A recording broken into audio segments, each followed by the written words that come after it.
자, 제가 이 상태에서 좀 칠판을 이쪽으로 좀 옮겼습니다. 요걸 좀 연결시켜가지고 써야 되기 때문에, 자, 이런 어떻게 보면은 수요의 부족, 과잉 현상은요, 단기적으로 나타날 수가 있거든요. 단기적으로 이런 현상이 일어났다. 근데 경제는요, 항상 얘기하지만요, 가장 안전한 장치라고 얘기합니다. 결국 우리 몸하고도 많이 비슷해요. 여러분 몸에 상처가 났다. 그러면 그 상처가 물론 골마 터질 수도 있겠지만은 뭐 약을 바르든 어떻게 치료를 하든 그냥 냅두든 여하튼 아뭅니다. 새살이 돋고 뭐 딱지가 하고 해가지고 결국 다시 아물게 돼 있어요.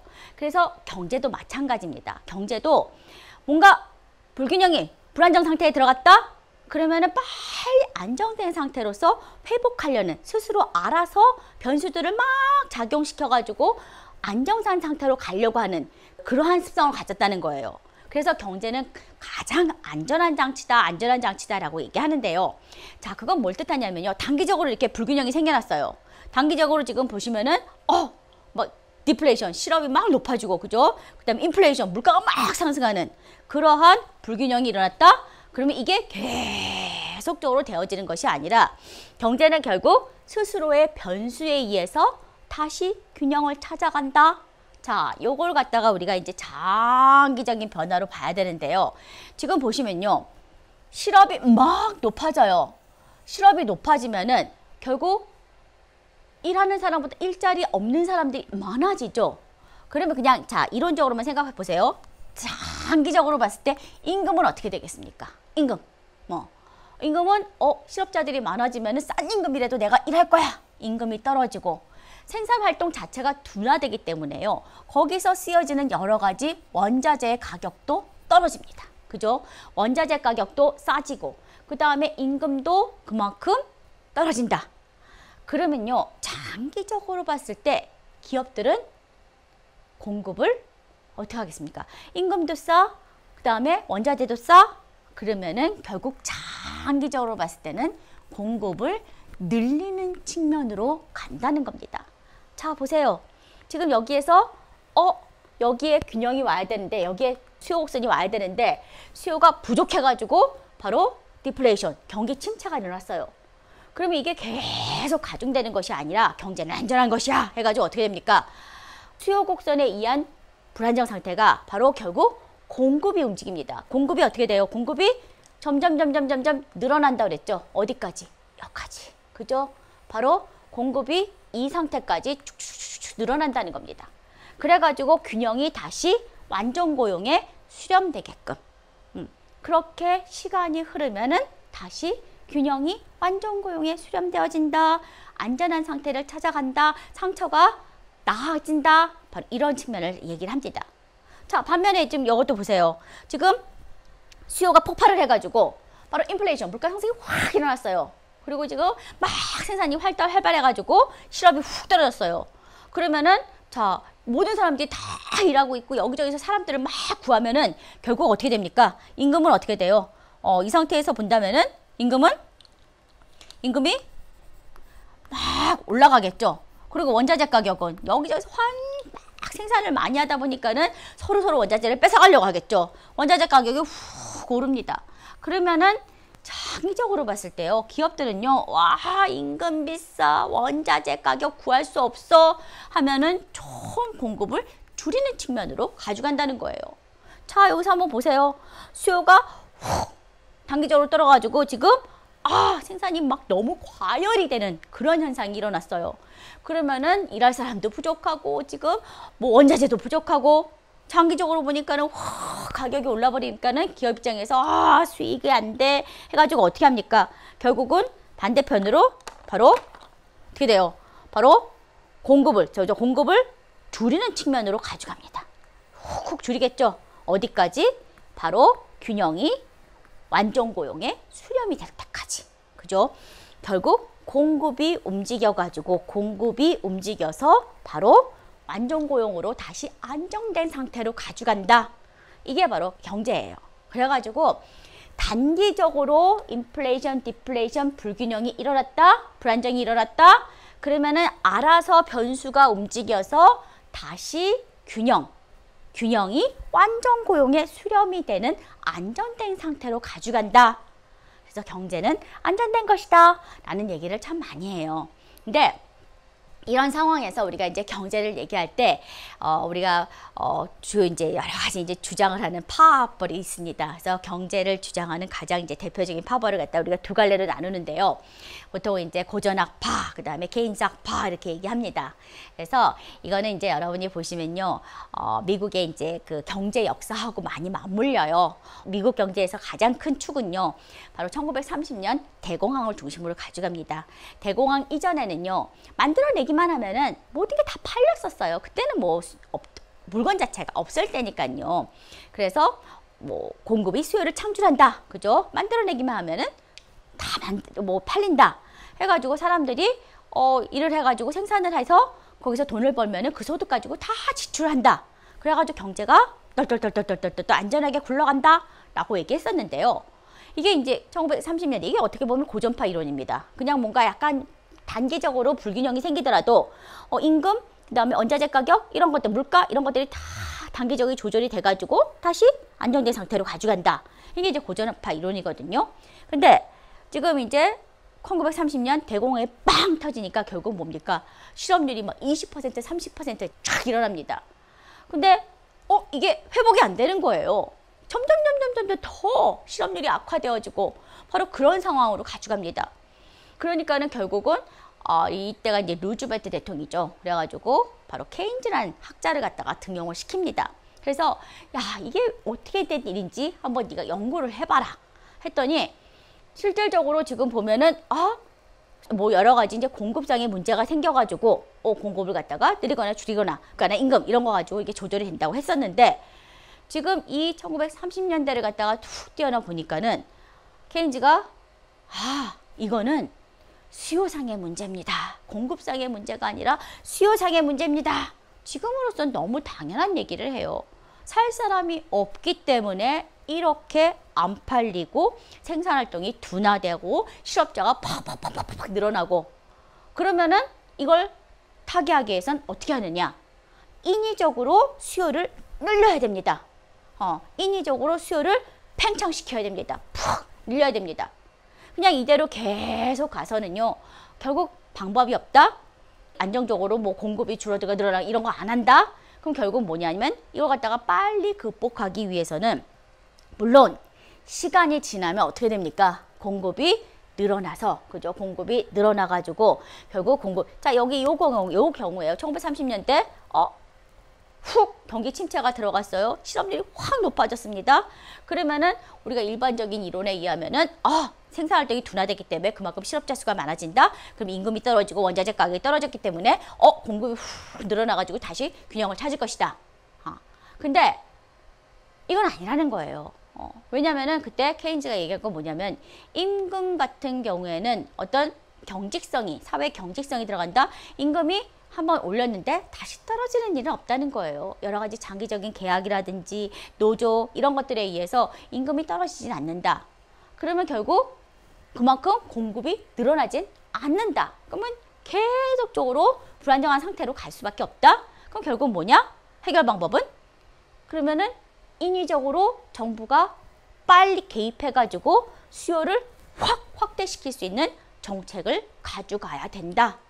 이게 바로 이제 유효 수요 이론이라고 얘기를 합니다. 그래서 케인즈 입장에서는요, 이걸 가만두면 안 되고 정부가 적극적으로 개입을 해가지고 수요를 팽창시키는, 수요를 일으키는 그러한 여러 가지 정책을 써줘야 된다. 그럼 수요를 일으키는 정책은 뭐냐? 여러 가지 정부가 재정 지출을 해주고, 그래가지고 바로 그때 후보댐을 갖다가 건설하게 되잖아요. 여러 가지 댐 사업을 일으키면은 그만큼 많은 고용을 일으켜가지고 그만큼 지출을 쫙 해줄 수가 있잖아요. 이 지출한 거 가지고 소득 생겨가지고 결국 뭐하라? 여러 가지 소비 행위를 해라. 그럼 수요가 늘어나는 그러한 측면으로 가져가게 되거든요. 바로 그런 겁니다. 인위적인 바로 수요 팽창 정책 해가지고 그런 정책을 씀으로써 바로 다시 균형이 완전 고용에 수렴할 수 있다. 바로 이러한 바로 얘기를 한 것이 바로 케인즈 학파입니다. 자, 이제 정리합니다. 자, 우리가 보편적으로 고전 학파하면요. 지금 우리가 이렇게 봤듯이요. 단기적으로 여러 가지 불균형이 불안정 상태, 불균형이 일어났다. 단기적으로 인플레이션, 디플레이션 현상의 원인은 총수요입니다. 총수요에 의해서 바로 이러한 현상이 일어나면은 경기 침체, 인플레이션이 일어났다. 그러면 결국 장기적으로 뭐가 움직입니까? 총 공급 곡선이 움직여가지고 균형이 완전 고용에 수렴하게 되는 안전한 장치다. 그죠? 자, 이 이론을 바탕으로 우리가 고전학파 같은 경우에는 경제는 굉장히 안전한 장치니까는 그냥 내비둬라. 정부야 인위적으로 개입할 필요 없다. 알아서 빠르게 회복을 할 것이다. 고전학파입니다. 그 다음에 케인즈 같은 경우에는 1930년대 케인즈안이 딱 들고 나왔죠. 그래서 결국 그 고전학파 말은 맞다. 경제는 굉장히 안전한 장치다. 그래서 언젠가는 균형을 가겠지만은 그 사이에 국민 모두 다 죽고 만다. 그죠? 너무 많은 사회적 비용을 치를 수밖에 없기 때문에 결국 어떻게 되느냐? 빨리 그 시기를 앞당기기 위해서 정부가 나서서 뭔가 정책을 써줘야 된다. 근데 총 공급은요, 장기적인 측면에서만 움직이기 때문에 결국 단기적으로 뭘 움직여야 된다? 총 수요를 움직이는 그러한 정책을 가져간다는 겁니다. 근데 아까 기억나십니까? 자, 우리가 총 공급 곡선 얘기할 때, 총 공급 곡선 얘기할 때, 공급 곡선이 처음에는 완만하게 가다가 어느 정도 가다가 그다음에 훅 튀어 올라간다 그랬죠. 그래서 이 완만한 구간을 우리가 뭐라 그랬어요? 총 공급 곡선에서 완만한 구간은 케인즈 구간이라고 얘기했었죠. 바로 이겁니다. 경제가 안 좋은 상황에서는요. 바로 어떻게 돼요? 유효 인력, 유효 시설, 유효 자원들이 많은 상황이기 때문에 그때는 인위적으로 여러 가지 팽창 정책, 여러 가지 수요를 증가시키는 재정 지출을 늘리고 막 생산을 유도하는 그런 정책을 쓰더라도 결국 뭡니까? 물가 상승하지 않고도 충분히 생산량을 늘릴 수가 있다. 그래서 이거 불황의 경제, 불황일 때 케인즈가 촥 정책을 쓰면은 이게 맞다. 물가 상승 없이도 충분히 생산량을 늘릴 수 있다. 바로 케인즈 구간에서 일어나는 일이라고 우리가 보통 얘기할 수가 있습니다. 그래가지고 바로 이제 요건 이제 앞으로 계속 얘기를 하게 될 거예요. 자, 디플레이션, 인플레이션, 수요상의 문제죠. 그 다음에 이게 장기적으로 공급 곡선이 움직여가지고 다시 균형이 완전 고용에 수렴한다. 요 기본적인 이론, 그죠? 그래가지고 바로 이제 디플레이션 같은 경우에는 수요가 부족해서, 그죠? 하지만 장기적으로 공급 곡선이 움직여가지고 결국 완전 고용에 수렴한다.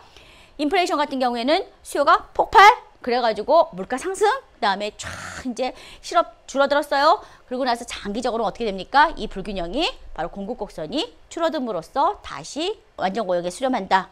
자, 이런 측면으로 우리가 이야기할 수가 있다는 겁니다. 자, 근데 여기에서 한 가지 얘기가 더 남았죠. 바로 이제 우리가 알고 있는 2차 대전 이후에는요. 자, 여기 보세요. 지금 디플레이션, 경기 침체 같은 경우에는요. 실질적으로 실업률은 높아지지만요. 물가는 안정적이에요. 그리고 인플레이션 같은 경우에는요. 생산활동이 활발하게 되기 때문에 고용은 잘 됩니다. 물가가 상승해서 문제지. 그지? 근데 지금 요번 코로나를 생각하지 마시고 요건 이제 특별한 상황이니까 그 이전에 보시면은 우리가 스태그플레이션 얘기하죠. 스태그플레이션은요. 물가도 상승하고 실업도 높아지는 거예요.